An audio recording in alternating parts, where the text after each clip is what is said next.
Olá, seja bem-vindo. Nesse vídeo Submodalidades Sensoriais, eu vou te mostrar como criar uma imagem na mente da outra pessoa através da comunicação pelos sentidos. Então você já sabe que o poder da comunicação se reflete na capacidade que você tem de direcionar imagens na mente das outras pessoas para fazê-las processarem uma experiência através das emoções. E os sentidos é a verdadeira linguagem do sistema emocional. E, como você já sabe, o sistema emocional é também responsável pelo armazenamento de memória a longo prazo. Então, quando você usa grande quantidade de submodalidades sensoriais, você facilita para o cérebro da outra pessoa gravar uma imagem a longo prazo. Então é muito mais impactante quando você usa palavras estilo vívido, brilhante,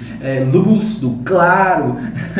Essas palavras estimulam mais sensorialmente e emocionalmente do que, claro, somente palavras lógicas e informativas. Então, como você já sabe, o seu cérebro reptiliano e o seu cérebro mamífero não compreende palavras, não compreende símbolos. Quem compreende símbolos é só o seu neocórtex. Então, para comunicar com o cérebro emocional, com o sistema límbico, você tem que falar através dos sentidos. Então, vamos a eles. Quais são as submodalidades? Primeiro, da visão. Imagem clara ou escura. Uma imagem clara vai estimular uma sensação emocional mais forte do que uma imagem escura, triste, apagada. Uma imagem que tem muito brilho vai parecer uma coisa mais nova do que uma coisa ofuscada, velhinha. Então, uma coisa que tem um tamanho muito maior do que você vai ser muito mais fácil de você lembrar na sua memória do que uma coisa pequenininha que passou ali desapercebida, que você nem viu. Então, se você quiser chamar a atenção, faça uma coisa grande. Também use palavras que denotem que essa experiência é grandiosa, que ela vai te trazer um crescimento. Então, qualquer tipo de palavra que eu use que faça parecer sensorialmente que o tamanho é grande, gigantesco, é enorme, isso vai influenciar na experiência percebida como uma coisa de maior impacto, né? Outra coisa, uma experiência colorida é muito mais fácil de ser armazenada na memória a longo prazo do que uma experiência em preto e branco. Por exemplo, se você quiser estudar provas, concursos, ao invés de fazer o resumo normal, como todo mundo faz, escreva de canetinha colorida, porque dessa forma você vai conseguir se lembrar exatamente da cor que você usou para escrever tal coisa e isso vai facilitar na sua memória.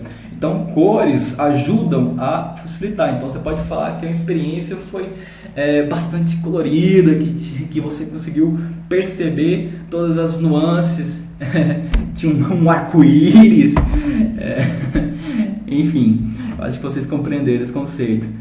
Um movimento, a imagem que você criou está em movimento ou está parado? É uma imagem estática. Se a imagem for em movimento, vai estimular mais a ação do que uma imagem parada, né? Agora, é rápido? É veloz? Ou é lento como uma tartaruga? É distante? A imagem está perto? Você está aqui pertinho? Ou você está descrevendo uma coisa que está longe? Ou seja, está mais desassociado dessa experiência agora? Está em 2D? É um desenho? Ou é uma coisa 3D, um experimento mais de perspectiva? Qual é a duração? Essa imagem, esse filme que você viu, demorou ou foi rápido? Qual é o foco? O foco ele é muito utilizado, por exemplo, para você dar o foco no primeiro plano e borra o segundo plano, exatamente para indicar que uma coisa é mais importante do que outra. Então o foco geralmente é utilizado nessa questão do borrar também, né? A direção. Qual é a direção dessa imagem? Direita, esquerda, para o alto, para baixo? Então, esse aqui é um princípio extremamente legal, porque na internet, por exemplo, quando você quer que as pessoas façam alguma coisa no seu site, eles querem que as pessoas comprem no seu site. Então, você precisa necessariamente colocar setas apontando para o botão ou para o lugar que você quer que a pessoa siga a direção. Porque isso facilita muito no processo cognitivo. Como você coloca uma setinha, é uma forma de você orientar o foco para o ponto específico. Como nós já discutimos isso no vídeo, por exemplo, de leitura gestual, outra forma de mudar a direção da visão é, por exemplo, usando as suas mãos. Quando você aponta para algum lugar, você está direcionando a mente da pessoa para a direita, para a esquerda, para o alto, para cima. Então você está também direcionando a atenção seletiva de alguém, através de uma seta, através de um apontar de dedos. Como é que é a imagem? Você está vendo a imagem de frente, de trás, de lado, ela está em primeiro, segundo plano, ela é transparente ou era opaca? Transparente geralmente dá mais uma visão de segurança, né? Do que uma coisa opaca que você não consegue ver o que tem atrás da cortina. Se é simétrico ou é assimétrico, ou seja, é bonito ou é feio? É vertical ou horizontal? É simultâneo? Você viu várias imagens ao mesmo tempo ou cada uma depois da outra? Então, tudo isso faz diferença na forma como a área associativa visual do cérebro processa informação. Por exemplo, se eu falar que essa experiência vai ser algo grandioso, porque vai clarear a sua visão de como os processos hipnóticos funcionam. Então eu usei algumas palavras sensoriais para te mostrar, por exemplo, uma imagem clara do que você vai aprender através do curso de comunicação. Se eu falar alguma coisa mais, olha, o curso de comunicação, você vai aprender isso, sem a questão emocional, sem a questão sensorial, as palavras não têm poder, porque você está simplesmente informando. Então, o curso de hipnose vai ser feito através de 3 vídeos, cada vídeo vai estar explicando tal, a explicação vai ser detalhada em mapa mental, não sei o que lá. Então, se você se comunica normalmente, se comunica através da função de jornalista, né, como os jornalistas comunicam, por exemplo, não jornalista, a questão de uma notícia, né, a questão de informar as pessoas, a linguagem informativa. Então, a linguagem informativa, ela é muito fraca na hora de persuadir as pessoas. Se você quiser fazer as pessoas engajarem na sua ideia, entrarem no seu projeto, você precisa usar palavras sensoriais para mostrar quanto aquilo é grandioso, tanto que aquilo é poderoso, tanto que aquilo vai fazer diferença, quanto você vai sentir nas mãos a mudança, o poder.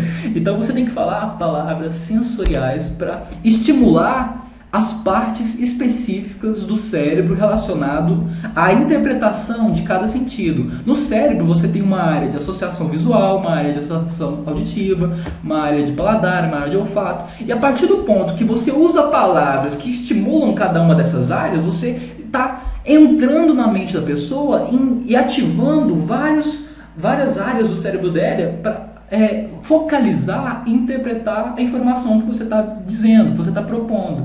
Então, é claro, isso é fantástico, é fenomenal. Você vai ter que aplicar submodalidades sensoriais em praticamente todo tipo de comunicação que você tem, porque é essa comunicação que realmente faz a diferença. Agora, vamos à submodalidade auditiva. Por exemplo, o som, o volume alto ou o volume baixo? Quanto mais baixo, mais difícil de se lembrar. O ritmo, o tom. Como o áudio tá contínuo, ou o disco tá furado. Tonalidade. A tonalidade é uma coisa fantástica para a voz.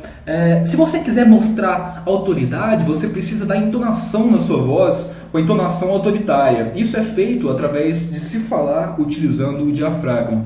Por exemplo, essa minha voz aqui, eu estou conversando através da garganta, ou seja, eu estou simplesmente empurrando o ar através da garganta e a minha voz sai exatamente desse jeito. Agora, quando eu vou fazer apresentação, quando eu vou gravar vídeos, que eu tenho que mostrar autoridade, o que eu faço é simplesmente aumentar a entonação da minha voz, direcionando o som a partir do diafragma. Dessa forma, vem mais ar na minha voz e eu consigo expressar mais poder através da minha voz. Outra coisa, o timbre, se o som está associado ou se está desassociado, isso significa você está sentindo, experimentando o som, ou você ouviu falar daquela música, ouviu falar daquele som. Então, são experiências diferentes. Associado significa que você está experimentando o som, desassociado significa que você não está experimentando. Você, por exemplo, ouviu alguém falar sobre algum som, então você lembrou daquela imagem, mas não está experimentando ela associadamente. Tem a harmonia, o som é harmônico, a música linda, ou a música dissonante, sem a harmonia, né? O som, ele está ecoado. Mono ou estéreo? Mono, estéreo. E, claro, o tempo da música. O tempo demorou, é pequeno, então tudo faz diferença na hora como o cérebro interpreta os sentidos auditivos através da área responsável. No paladar, nós podemos usar palavras doce, azedo, salgado, textura da comida, apimentado, quente, frio, acidez, básico. Então, essas palavras denotam referências do paladar. Então, você pode utilizá-las no seu contexto para também aumentar a experiência. Claro que toda palavra tem uma referência que depende do contexto que você está utilizando. Por exemplo, apesar das imagens claras serem mais fáceis de serem gravadas, serem mais fortes, se eu quiser gerar medo em alguém, eu vou ter que usar palavras escuras, depressivas, que puxem a energia. Então, você precisa utilizar as palavras, claro, para a forma de comunicação como você está utilizando de acordo com o seu objetivo. No olfato, que nós podemos usar de submodalidades, aroma, o fedor, o cheiro de azedo. Você pode usar também a questão, como se fosse uma pequena metáfora. Isso aqui tem cheiro de chocolate. Então, pode não ser chocolate, mas quando eu falo que uma coisa tem cheiro de chocolate, eu dou a ilusão de que aquilo é tangível, aquilo lá é uma coisa que você já sabe o que é, ou seja, parece com chocolate, é uma coisa física, né? Então, quando você fala, isso tem cheiro de... Você está criando uma tangibilidade usando a sensação do olfato. Você está criando uma experiência física utilizando o olfato. Isso é muito interessante. O toque que temos a pressão, ou seja, quando você toca em algum lugar, a pressão está forte, está fraco. A localização, se alguém tocou em você, por exemplo, tocou no seu braço, tocou na sua perna, qual foi a extensão? Segurou, pegou em algum lugar, como é que foi? A temperatura, qual foi a temperatura que você está sentindo? O movimento que passou no seu braço, no seu braço, sua mão, sei lá, né? O movimento do toque. A duração desse movimento foi longo, ou foi um aperto de mão longo, foi um abraço longo, ou foi um abraço fraquinho? Qual foi a intensidade, né? Foi com força, foi fraco? Qual o tamanho do toque? Qual é a área de contato? Você está sentindo o corpo todo ou só um pequeno pedaço? A frequência do toque, foram vários toques, foram poucos, o número, né? O toque foi quente ou foi frio? Então, todas essas são palavras que vão estimular na formação de memórias a longo prazo e na experiência gerada para outra pessoa no seu processo da criação de imagens, né? Então, quando você estiver discutindo com a pessoa, você vai causando imagens que vão afetando o seu sistema emocional. Esse processo todo se chama sinestesia, que é a questão de misturar as sensações na sua comunicação para dar mais ênfase emocional. Isso é muito utilizado por poetas, escritores. Aquele gosto amargo do teu corpo ficou na minha boca por mais tempo. Ou seja, a música do Renato Russo. Pura sinestesia, aquele gosto amargo. Então, ficou de salgado, então, salgado ficou doce. Assim que o teu cheiro forte e lento fez casa nos meus braços. Então, muitas músicas têm essa influência sinestésica, porque é uma forma de estimular bastante o cérebro através de poucas palavras numa mesma sequência. Então, você pode utilizar essa estratégia em pequenas palavras, em pequenas frases, né? Como, por exemplo, Se alguém estiver escutando uma música, criado uma música bonita, você fala, essa harmonia sonora é brilhante, coisa de gênio. Harmonia sonora brilhante, ou seja, questão visual brilhante na música. O som estava quente, a pista estava fervendo. Então, o som, a audição, é a sensação de quente do sensorial. Essa água está tão cheirosa, então, água, sensação sensorial de toque, né? Com cheiro. Que música mais vibrante. Tá gostosa de ouvir essa história sua. Vamos respirar o ar verde do outono. Então, essa estratégia que você pode utilizar para dar um overload sensorial. Quando você utiliza muitas sensações ao mesmo tempo, a consciência lógica de uma pessoa entra em colapso, porque ativa o sistema límbico, né? Porque a sua consciência lógica não consegue processar uma estratégia de overload sensorial. Vou te dar um exemplo. Esse exemplo é muito usado em igrejas e também em shows de hipnose. Chama overload sensorial, exatamente. Uma técnica que você pode utilizar por exemplo, relaxa, relaxa, relaxa, relaxa. Então, você faz vários movimentos na frente da pessoa. Presta atenção em mim, olha nos meus olhos, relaxa. Relaxa, relaxa, relaxa, relaxa. Então, tipo assim, o que você faz é causar um choque de percepção. Porque a partir do ponto que a pessoa está olhando para você, ela está vendo o que você está fazendo, que o seu gesto está muito rápido, que ela não está conseguindo compreender tudo que você está fazendo. Você está batendo a palma aqui, está pegando aqui, está tocando ali, então está pulando, está correndo para lá e para cá, está chamando a atenção de várias formas. E ao mesmo tempo você diz o comando, relaxa, relaxa, relaxa, que é um comando de relaxamento em uma situação de movimento. Então isso causa um overload sensorial e ao mesmo tempo desliga a sensação consciente para fazer o sistema límbico e emocional começar a processar a informação. Porque o seu neocórtex não consegue processar informação sensorial demais. Ele passa para o sistema límbico. Então é uma forma de quebrar a linha de raciocínio lógico e estimular uma entrada rápida de estilo hipnose instantânea em outra pessoa.